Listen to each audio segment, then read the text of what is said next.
अहाँके हार्दिक स्वागत कऽ रहल छी प्रस्तुत आशक इजोत कार्यक्रम में। यह एकटा सिलसिलेवार ढंग सँ बाइबलक अध्ययन अछि आ हमरा जीवनके लेल उपहार अछि। परमेश्वर चाहै छथि कि एकटा मनुष्य एक पवित्र जीवन जियैक, पापों सँ छुटकारा पाबैक, जाहिसँ वह दंड के भागी नहीं बने। यह कार्यक्रम के माध्यम सँ दिशा हमरा सबके मार्गदर्शन करा रहल छथि। तो आउ ई कार्यक्रम के हम आरंभ करै छी। आशा के इजोत मैथिली कार्यक्रम में हम एक बेर और अहाँक अभिनंदन प्रभु यीशु मसीह के मीठ आ पवित्र नाम सँ कऽ रहल छी। हमरा सब आजुक दिन एकटा एहन नीति वचनक अध्ययन करबाक लेल उपस्थित भेल छी जाहि नीति वचनक विषय में बाजल गेल अछि कि एहि अध्याय के एहि नीति वचन के प्रभु के एकटा एहन महान दास लिखने छथि जिनक नामक विषय में बजनाइ बड़ मुश्किल अछि कि एहि नीति वचनक लिखनिहार के रहत। हाँ, स्मरण राखब कि सबटा नीति वचनक लिखनिहार तऽ सुलेमान नहि रहत, मुदा ओ संग्रह कयने छलाह। तहन संग्रहकर्ताक रूप में अहाँ हुनक नाम लऽ सकैत छी। एहि अध्याय में मात्र जे नीति वचन अछि ओ एकटा अनजान प्रभुक भक्तक द्वारा लिखल गेल, संग्रहित कयल गेल, जमा कयल गेल अछि। हुनक नाम शायद बहुत विद्वान लोग बताबैत छथि कि हुनक नाम आगूर रहनि। पहिल पद बता दैत अछि जे हुनक पितरक संबंध में घोषणा करैत अछि, जे हुनक व्यक्तित्वक अवलोकन सेहो करैत छनि। पहिल पदक जँ अहाँ देखबै तऽ पाएब यहाँ के पुत आगूरक प्रभावशाली वचन ओ पुरुष इतिएल और उक्का काल सँ ई बजलाहा। एहि तरह हमरा लोकनि पद 1 के जँ देखैत छी आ पढ़ैत छी तऽ पाबैत छी जे एहि नीति वचनक लिखनिहार शायद आगूर छलाह। पाइ सकैत छी कि वह छलाह आर संग्रहकर्ता सुलेमान रहत। एहि पद में जतेक नामक लेबल गेल अछि, 4टा 5टा नामक हमरा लोकनि देखैत छी, ओहि सब विषय में बहुत लोकक बहुत तरह के मंतव्य छनि, अर्थात बहुत लोग बहुत तरह के जानकारी राखैत छथि। आगूर एकटा अनजान भक्त छथि, एकटा अनजान लेखक छथि। एहिठाम जतेक नामक विषय में बतायल गेल अछि ओ नाम सब इब्रानी नाम अछि, अर्थात इब्रानी लोकक जे नाम रहैत छलै ओही तरहक छैक। आ तहन एहि संदर्भ में किछु नामक राखल जा सकैछ। आगूर शब्दक शाब्दिक अर्थ होइत अछि जमाकर्ता वा जमा करयवला। याकै शब्दक शाब्दिक अर्थ होइत अछि पवित्र। आ ई सब नाम जातिवाचक संज्ञा के अछि, अर्थात जातिवाचक संज्ञा के कर्ताक रूप में बताओल गेल अछि। जमाकर्ता पवित्र आदमी के संत आदमी के पुत थिकाहा।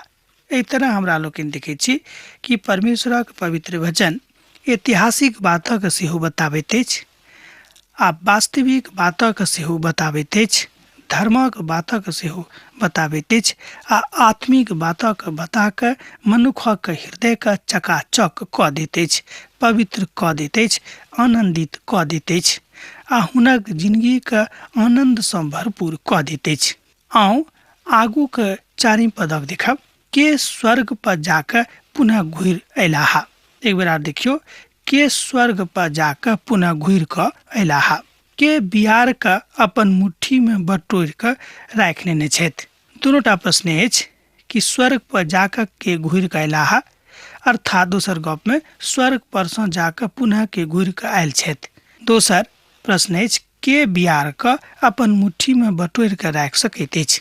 के महासागर के अपन वस्त्र में बान्हि कऽ राखि लेने छथि आ के धरती के सीमाना के ठहराबैत छथि। हुनक नाम की छनि और हुनक पुतक नाम की अछि? जँ अहाँ जानैत छी तऽ बताउ। नीति वचनक पोथी कहाँ एहि बातक एहिठाम देखैत छी 30 अध्याय के 4 पद में सँ लऽ कऽ आगाँ। ई बात सब बड़ रुचिकर छल। ध्यान दियौ, ई सब बात परमेश्वर अय्यूब सँ पूछने रहथि। ई तरहक प्रश्नक उत्तर के दऽ सकैत छथि? प्रभु यीशु मसीह बजलाहा, के ओ हमरा छोड़ि कऽ एहि बातक उत्तर नहि दऽ सकैत छथि। हम एकटा बात कहलहुँ हैं, एहि तरहक बात ओतऽ स्पष्ट रूपे कतहु लिखल नहि गेल अछि, मुदा एहि बातक दिस इशारा कयल गेल अछि। प्रभु यीशु मसीह हुनका कहलनि कि हमरा छोड़ि कऽ पिताक महिमाके आर केओ नहि कऽ सकैत छथि, किएक तऽ केओ जानबे नहि करैत छथि कि ओ कतऽ रहैत छथिन। हम किएक तऽ ओतयसँ आयल छी, तैँ हम जानैत छी कि ओ कतऽ रहैत छथि। एकटा समझक लेल, एकटा बुझक लेल एहि तरहक अभिव्यक्ति एहिठाम परमेश्वरक एकटा महान दास दऽ रहल छथि। ई हमर युक्ति नहि थिक, मुदा जे स्वर्गसँ आयल छथि वह एतऽ धरि जे मनुखक पुत जे स्वर्ग पर छथि। एहि तरह स्पष्ट भऽ जाइत अछि कि परमेश्वरक पुत जे स्वर्ग पर छथि, जे स्वर्ग परसँ एहिठाम आयल छथि, वह एहि बातक बुझि सकैत छथिन। यूहन्नाक पोथी अर्थात यूहन्नाक रचल सुसमाचार तकर 3 अध्याय आ 13 पद एहि बातक और स्पष्ट बेसी कऽ दैत अछि। केओ स्वर्ग पर नहि चढ़लाह, मात्र वह जे स्वर्ग परसँ उतरल छथि। ध्यान दियौ, केओ स्वर्ग पर नहि चढ़लाह, मात्र वह जे स्वर्ग परसँ उतरल छथि, अर्थात मनुखक पुत जे स्वर्ग में छथि। एहिठाम स्पष्ट भऽ जाइत अछि कि पिता परमेश्वरक इकलौता पुत संपूर्ण ईश्वरत्व छथि, आ जहन ओ मनुख जाति के रूप में संसार में छलाह तैँ ओ पूर्ण मनुखत्वक सेहो दर्शेने रहथि। तैँ विद्वान सब बाजैत छथि जे एहि विधा पर मात्र वह एक विचार दऽ सकैत छथि कि तऽ प्रभु यीशु मसीह, आ हमरा लोकनि एहि बातक अधिकार नहि राखैत छी, किएक तऽ संपूर्ण ब्रह्मांड हुनके छनि आ संपूर्ण ब्रह्मांडक बनाबैवला, रचयवला वह छथि। ओतेक टाकावला, ओतेक धनिक आर केओ एहि संसार में नहि छथि आ नहि भऽ सकैत छथि, किएक तऽ सब किछु हुनके द्वारा रचल गेल छनि आ सब किछु हुनके द्वारा बनावल गेल छनि। संपूर्ण ब्रह्मांड के वार्ताकार वह छथि, संपूर्ण ब्रह्मांडक कर्ता वह छथि। उत्पत्ति के पोथी एहि बातक बड़ स्पष्ट कऽ दैत अछि कि संपूर्ण संसारक रचनिहार वह छथिन। एहिठाम जतेक वस्तु छै तऽ ओहि सबटा वस्तुक रचनिहार वह छथि। पवित्र पोथी कहैत अछि कि हुनका बिनु कोनो बातक सृष्टि नहि कयल गेलनि। स्पष्ट स्वरूप यह अछि कि परमात्मा के छोड़ि कऽ, परमेश्वर के छोड़ि कऽ आर दोसर केओ एहि बातक नहि कऽ सकैत छथि। परमेश्वरक आत्मा एहि बातक कऽ देलखिन जाहिसँ मनुख जातिक लेल सब बातक इंतजाम एहि संसार में रहैके, और यह अछि परमेश्वरक आत्मा के प्रभाव आ तकर प्रकथान। परमेश्वरक आत्मा पानि पर मंडराबैत रहैत हमरा लोकनि देखैत छी उत्पत्ति पोथी तकर 1 अध्याय तकर 2 पद में। आ एहिठाम परमेश्वर अपन सृजनाक काजक आरंभ कऽ दैत छथि। हमर मित्रवर, एहिठाम परमेश्वरक सृजनाक काजक हमरा लोकनि देखैत छी। जे छल आ जे झलक हमरा सबके देखावल गेल अछि, मात्र ओही झलक के हमरा लोकनि पवित्र पोथी में देखैत छी। पद 2 बताबैत अछि जे जतेक काल परमेश्वर के लागल रहनि जे ओ हुनक ओहि कथा के बाजैत छथि। ओ कहैत छथि कि परमेश्वर निर्माणक काजक आरंभ कऽ देने रहथि। आउ देखब यूहन्नाक पोथी तकर 3 अध्याय तकर 8 पद के। जँ अहाँके लग पवित्र पोथी अछि तऽ हमरा संगे अहूँ देखैत छी। यूहन्नाक पोथी अर्थात यूहन्ना रचित सुसमाचार तकर 3 अध्याय तकर 8 पद। हवा जेम्हर चाहैत अछि ओम्हर बहैत अछि, अहाँ मात्र ओकर स्वरक सुनैत छी, मुदा अहाँ नहि जानैत छी जे ओ कतयसँ आबैत अछि और कतय जाइत अछि। देखियौ, ई कतेक स्पष्ट गप अछि, कतेक सही गप अछि, कतेक सत गप अछि। जे केओ आत्मासँ जन्म लेने छथि, एक बेर आर देखियौ, जे केओ आत्मासँ जन्म लेने छथि ओ एहने छथि। एहि बातक एहिठाम स्पष्ट कऽ रहल अछि यूहन्ना रचित सुसमाचार 3 अध्याय के 8 पद। ई एकटा बड़ अद्भुत विचार अछि।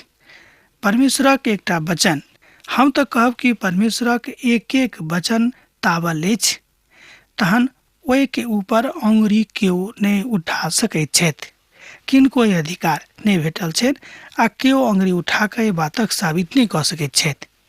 नीति वचनक पोथी 30 अध्याय तकर 5 पद एहि बातक स्पष्टीकरण करैत अछि। परमेश्वरक एक एक वचन तायल अछि, ओ अपन शरणागतिक ढाल ठहरल छथि। नीति वचनक पोथी 30 अध्याय और तकर 5 पद। परमेश्वर के एक वचन तावल अछि, ओ अपन शरणागति के ढाल ठहरल छथि। प्रभुक वचन से बेसी और कोनो वस्तु बेसी परिष्कृत वस्तु नहीं मिलत आ नहीं भेटत आ नहीं अछि। प्रभुक वचन से बेसी और दोसर कोनो बात पवित्र नहीं अछि। कियाक तऽ हमरा लोग जानै छी कि परमेश्वरक वचने देहधारी भऽ कऽ यीशु मसीह के रूप में हमरा सभा के सन्मुख में उपस्थित छलाह, अर्थात मनुष्य जाति के बीच में छलाह।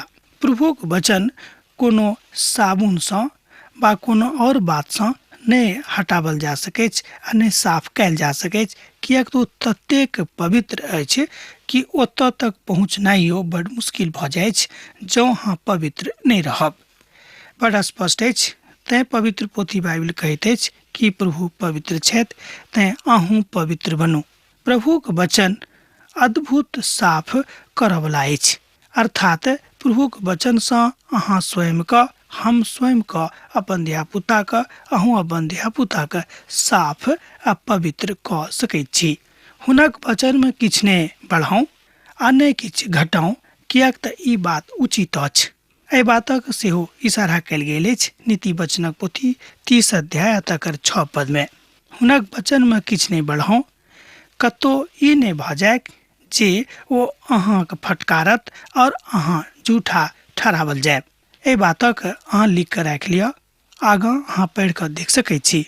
ई पद हमरा सबके प्रभुक वचन के प्रयोगक संबंध में बताबैत अछि। प्रभु एहि बात में कहैत छथि कि केओ एहि वचन में जँ किछु भेटत, अर्थात जँ केओ किछु मिलावत आ जँ केओ किछु बढ़ावत आ जँ केओ किछु घटावत तऽ हुनका परमेश्वर के वचन के अनुसार दंड भेटतनि। दोसर गप कि हमरा सबके परमेश्वर के वचन के प्रयोग बड़ साफ सुथरा रीति सँ करबाक अछि। एहि चरित्रक पुरुषक आवश्यकता अछि, एहि चरित्रक स्त्रीक आवश्यकता परमेश्वर के छनि। हम अहूँ सँ बेर बेर बाजि रहल छी, हम अपनो से बेर बेर बाजि रहल छी कि हमरा सब गोटे जहन परमेश्वर के पवित्र वचनक प्रयोग करै छी तऽ खूब सावधान रहबाक के आवश्यकता अछि। जँ सावधान नहीं रहब तऽ ई बात कहियो हमरा सभक जिंदगी में उपस्थित नहीं हैत, प्रकट नहीं हैत आ ई बातक के प्रकटीकरण कहियो हमरा लोग नहीं कऽ सकलहुँ हैं। अर्थात व्यर्थ और झूठ कथा हमरा सँ दूर राखब। हमरा नहीं तऽ निर्धन करब आ नहीं धनिके बनाऊ। प्रतिदिनक भोजन हमरा खुआवल करू। एहिठाम एक बेर प्रार्थना कऽ रहल छथि एकटा परमेश्वरक दास, एकटा परमेश्वरक भक्त, एकटा परमेश्वर से प्रेम करय वाला मनुष्य। वो कहै छथि कि हे प्रभु, हमरा नहीं तऽ ओतेक धनिक बना देब आ नहीं ओतेक गरीब बना देब, हमरा प्रभु नित दिनक भोजन देवल करब, खुआवल करब।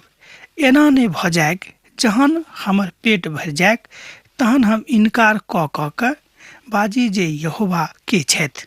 आगाँ देखियौ कि बहुत बेर धनिक भेलाक कारणे धन सँ लोकक ततेक व्यामोह पैदा भऽ जाइत छनि, लोक ततेक व्यामोहित भऽ जाइत छथि कि ओ धनक लेल सब किछु न्यौछावर करबाक लेल तैयार भऽ जाइत छथिन। ओ अपन भाषाके प्रयोग, ओ अपन धनक प्रयोग, ओ अपन वचनक प्रयोग अपने लेल करैत छथि। तैं प्रभुक दास एहिठाम बाजि रहल छथि, परमेश्वरक वचन एहिठाम बाजि रहल अछि कि हमरा ततेक धनिक नहि बनायब जाहिसँ हम अहाँके इनकार करी। एहिठाम हमरा लोक देखैत छी परमेश्वरक कोई भक्ति भावके जाहि बातक एहिठाम प्रयोग कयल गेल छै और अपन परमेश्वरक नाम अनुचित रीति सँ नहि लेब। बहुत नीक बात अछि, कहियो अपन परमेश्वरक नाम अनुचित रीति सँ नहि लेब। जहन अहाँ हुनका ऊपर विश्वास राखैत छी कि वह हमर उद्धारकर्ता छथि तऽ एहि बातक नेव अहाँके हृदय में रहबाक अछि कि वह हमर उद्धारकर्ता परमेश्वर छथि। हुनका छोड़ि कऽ आर किनको हम परमेश्वर नहि कहबनि। वह हमर परमेश्वर छथि। एहि बातक पूर्ण विश्वास, पूर्ण भरोसा अहाँके